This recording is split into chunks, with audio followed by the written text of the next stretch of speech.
Tonight, why students should take certain safety precautions more seriously. Also, we find out why the university may adopt stricter policies regarding Greek life organizations. And one LSU staff member is ready to pass down her legacy. All this and more, Newsbeat starts right now.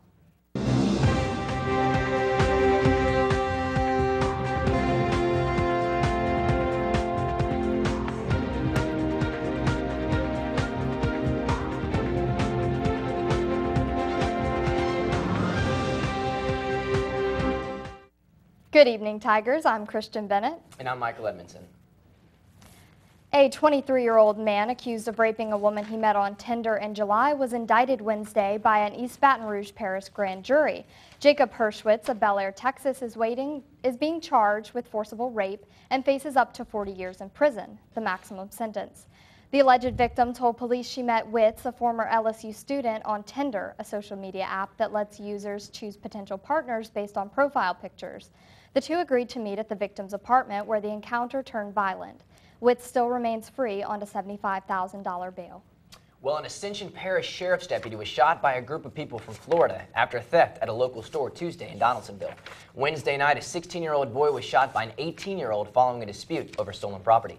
The shootings happened in the wake of an ongoing murder investigation. 15-year-old Brandon Augusta, who was found beaten to death near a levee in August. The two shootings were unrelated, but citizens say they are concerned for the youth of their community. Community activists announced a prayer vigil held tonight at 5 p.m. and encouraged teenagers to attend. Recent thefts and disturbances around the LSU campus also have students concerned about their safety.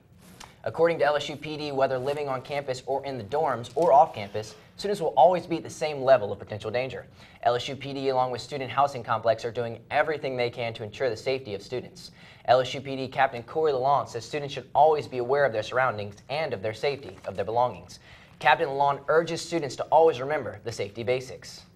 In addition to just being vigilant, always take that extra time to ensure that you're locking up your valuables. That you're locking the doors on your vehicle, that you're locking the doors on your residence, whether you're at home or not.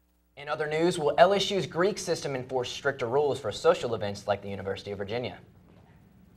Should fraternity and sorority events have increased safety regulations? I don't think I'm really worried. I mean, I feel safe. While LSU sorority member Courtney remains positive, the University of Virginia's president, Teresa Sullivan, does not agree. She required Greek organizations to make new safety codes this month to monitor sexual abuse and binge drinking closely. Some of the regulations include guest lists for parties and require sober fraternity members to guard bedrooms to prevent sexual assault. I'm not sure it's very enforceable because sometimes culture is very hard to change in an instant.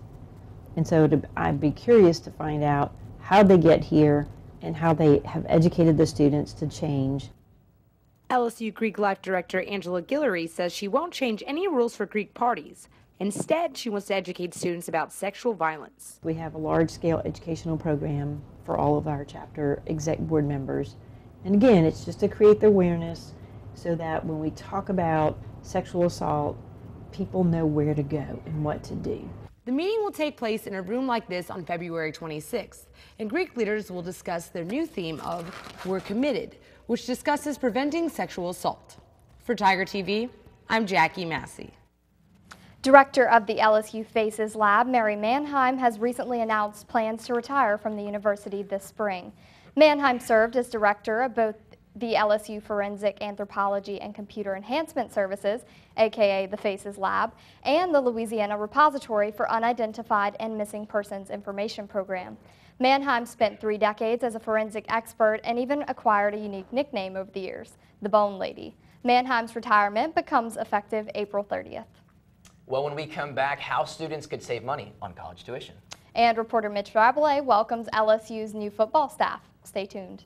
Welcome back, Tigers. As the 2014 football season came to an end, LSU football lost some important coaches, but now they're ready to bounce back with some new additions. Mitch Rabelais has the story. After a dismal loss to Notre Dame in the Music City Bowl, LSU defensive coordinator John Chavis left the Tigers and headed west with a new job at Texas A&M. John Chavis was very productive for us. He's had a great career for LSU. With an open spot on the coaching staff, The athletic department conducted an exhaustive 2-week search, which numerous names were thrown back and forth. Many coaches were interviewed, but in the end, Les Miles got the coaches he wanted. Pleased to announce the hiring of Kevin Steele as our defensive coordinator and Ed Ogeron as our defensive line coach. New defensive coordinator Kevin Steele brings a wealth of knowledge from perennial national powers Alabama, Clemson, Nebraska, and Florida State, as well as time he spent with the Carolina Panthers of the NFL. He has a reputation as a top-notch defensive mind. Great day to be a LSU Tiger. My family and I are extremely excited to be part of the LSU football program. New defensive line coach Ed Ogeron, the former head coach at Ole Miss and USC, brings a sparkling resume which includes 4 national championships and 2 Recruiter of the Year awards. He has a reputation as a top-notch collector of college talent. I can't wait to go out tomorrow and recruit with that big LSU on my chest. With the dynamic duo teaming up to land 5-star recruit Dante Jackson this week, the question remains, where will the LSU defense go from here? Up or down? And that remains to be seen. For Tiger TV, I'm Mitch Rabelais. Also, it looks like LSU's defense will be a force to be reckoned with next year, as Dante Jackson ended up picking LSU over Georgia Wednesday morning in front of his fellow classmates at Riverdale High School. The Obama administration has announced plans for a new proposal that could help you pay for college. If passed, the proposal could save nearly $4,000 in college tuition for millions of students across the country. Here in Baton Rouge, the proposal could impact students participating in the Tiger Bridge program. Tiger Bridge allows students to experience the campus life of LSU while learning in a smaller environment at BRCC. Director of Financial Aid at BRCC, Amy Cable, says the college plans to continue its program with LSU no matter the outcome of the proposal. I think right now, I don't know what the Obama proposal is going to finally look like, so I can't speak to the regulation that he wants to propose, but I will say that we are going to be supportive of any partnership that we have, including the Tiger Bridge program. So If or when the proposal will be put into effect is still not officially set in stone. As the new year is upon us, Baton Rouge is continuing to grow. Home sales in the greater Baton Rouge area have increased by 3.2% in 2014. About 9,000 homes were sold in the 9-parish area in 2014, compared to about 8,600 in 2013. According to the Greater Baton Rouge Association of Realtors Multiple Listing Service, East Baton Rouge Parish still leads in the overall home sales, but Livingston and Ascension Parish are not far behind. Coming up, we have this week's World Report with the one and only Sarah Loftel. So stay tuned. Welcome back, Tigers. I'm Sarah Loftel with your World News Update. Here's the top 5 stories from around the world. ISIS released a new hostage video that raises new questions about Jihadi John, the man supposedly behind the mask. Jihadi John was thought to be injured in a bombing attack by the U.S., but if it is him in the video, then that shows he's alive and well enough to make a death threat while also demanding money from the Japanese. This new reappearance helps ISIS's slick propaganda machine that recruits followers and raises money. The Prime Minister of France announced that 3,000 people in France that have ties with Jihadi John need to be under surveillance. Since the Paris attacks, the Prime Minister has also decided to create new jobs, with the majority dealing with the intelligence services. He's hoping that these new jobs can help tackle the threat of online jihadism. France will allocate $490 million to boost the fight against extremism. And the consequences for those who do attack the nation will be removal from French territory or loss of French citizenship. ISIS has now gained ground in 3 different provinces in southern and central Yemen. Yemen is now facing a real competition between ISIS and the Yemen-based terror group Al-Qaeda. The competition manifested itself last month when the 2 groups participated in a gun battle in Yemen's eastern provinces. American officials do think ISIS is trying to recruit in Yemen, but Al-Qaeda is still considered the dominant force. An anti-Islamization leader steps down after posting a Hitler selfie. Lutz Bachmann was the chairman of Pegida, and his selfie was published on the front page of a German tabloid. Bachmann claims that he posted it in a satirical sense, but apologized to anyone who felt attacked by his online postings. The selfie was apparently taken for the publication of the audio book of his satire, He's Back. On a happier note, Mike the Tiger isn't losing all his friends because the endangered species is increasing in number. India owns nearly 70% of the world's tiger population, and since 2011, there has been a 30% increase in the species. Over the years, the tigers have been affected by poaching, a reduction in prey, habitat destruction, and conflict with villagers who may occupy the same area. The major challenge India will be facing is keeping their tigers away from the now sophisticated tiger trade. Well, that's all I have for today. Back to you guys at the desk. Thank you, Sarah. Up next, one man is planting seeds of generosity all over Louisiana. And how the elderly in Baton Rouge are staying in shape. Welcome back. Baton Rouge seniors are staying healthy this year. The East Baton Rouge Council on Aging opened the Homewood Aquatic Center today on Granada Drive. The grand opening took place this morning in partnership with United Healthcare in an effort to offer unique healthcare programs to seniors. The site will feature aquatic therapy, recreation, water safety education, and swimming lessons for seniors 60 years old of age and older. In Louisiana, many people make a living by farming, but one Lafourche Parish man isn't keeping the crops for himself. He's giving them away. LaTonya Norton has the story. Oh yeah, I plant all the seed, but it takes me 2 days, that's all.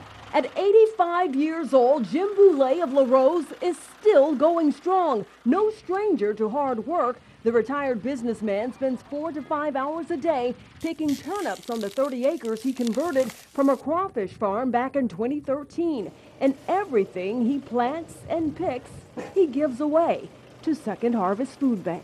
We're well off. I don't need to make money. I don't want to make money. This is very enjoyable to me to give to people that can't say thank you. It's just people that really need it. Well, frankly, it's what makes the world go around. I mean, we're so focused on ourselves and making lives better for ourselves and for our families. And then you get to a certain point in your life and you have the opportunity, the privilege even, to give back to your community. Michael Cantor of Second Harvest says the organization serves more than 210,000 people each year with a growing number of community partners. But the supply never meets the demand, and 1 in 6 households in Louisiana is food insecure. And that's an incredible number, something that most people don't realize, that we all know somebody who's struggling with hunger, and they could be our neighbor for all we know.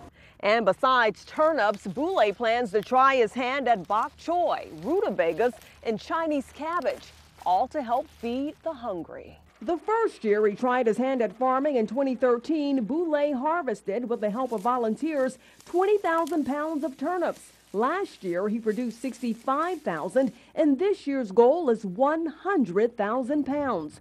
Produce from the farmers' fields to the tables of needy families.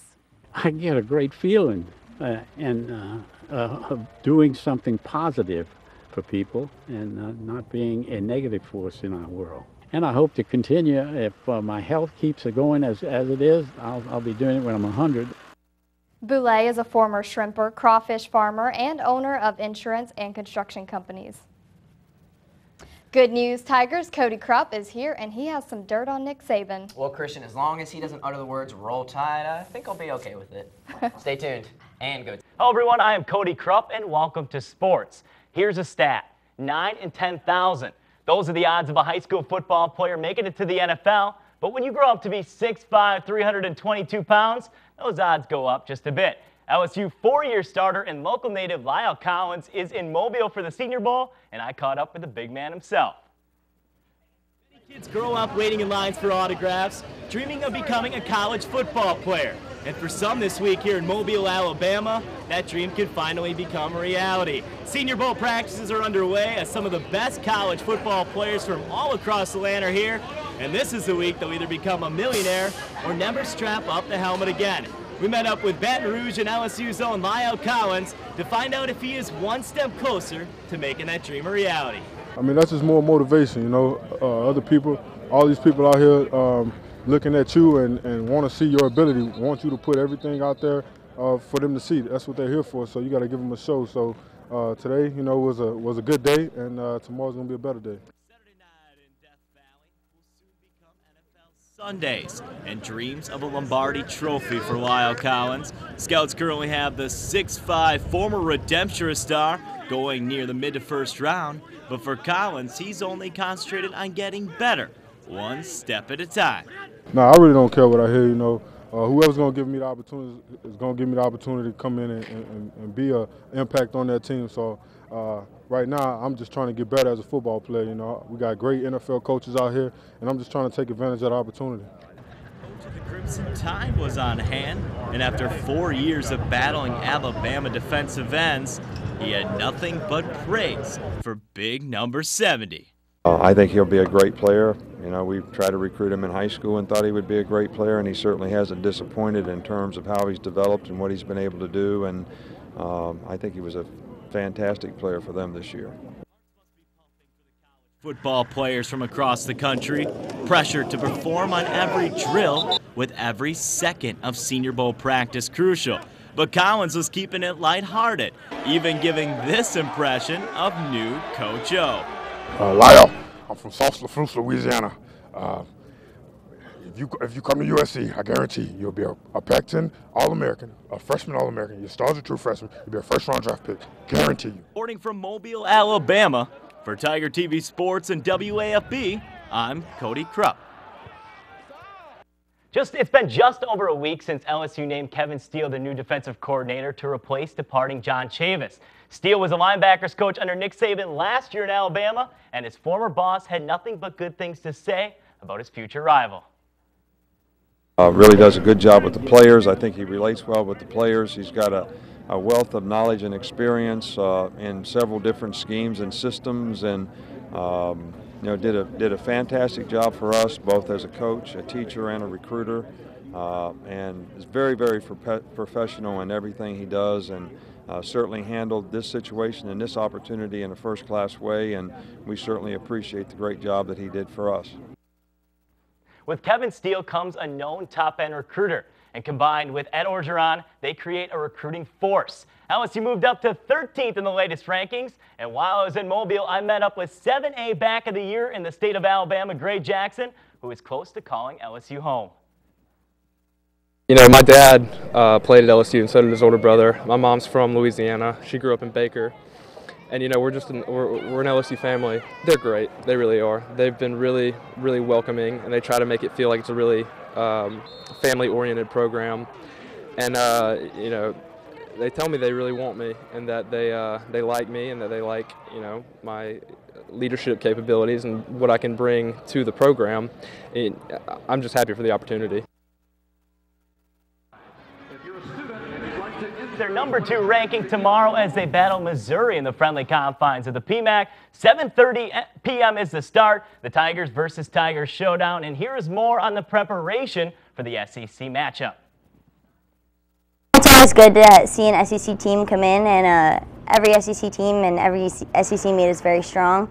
And so we're excited to have them here, and we're ready to be back home and competing in front of our fans. That's always our favorite. So it's going to be awesome. We're really excited. What we have to do and what we talk mostly about is not allowing them to get so hyper-focused on taking that next step that they become result-oriented, where they're just thinking about the results of every competition and what the end result at the end of the season is going to be, because each team is different and each journey towards a championship is different. Baseball and their preseason 9th ranking speak to the media tomorrow, so look for that on Tiger TV Sports Online. Back to the desk, that is all for sports. Thanks, Cody. When we come back, you might think police officers are a little intimidating, but one officer shows us there's no problem with having a little fun on the job. So stay tuned. Welcome back. We unfortunately had some technical difficulties with our cop video, but we promise if you search Delaware cop jamming to Taylor Swift Shake It Off, you won't be disappointed. That's all the time we have for today's show, but as always, you know you can catch us on tigertv.tv or on our YouTube channel. You can also follow us online and at Twitter. Have a good evening. Thanks for watching.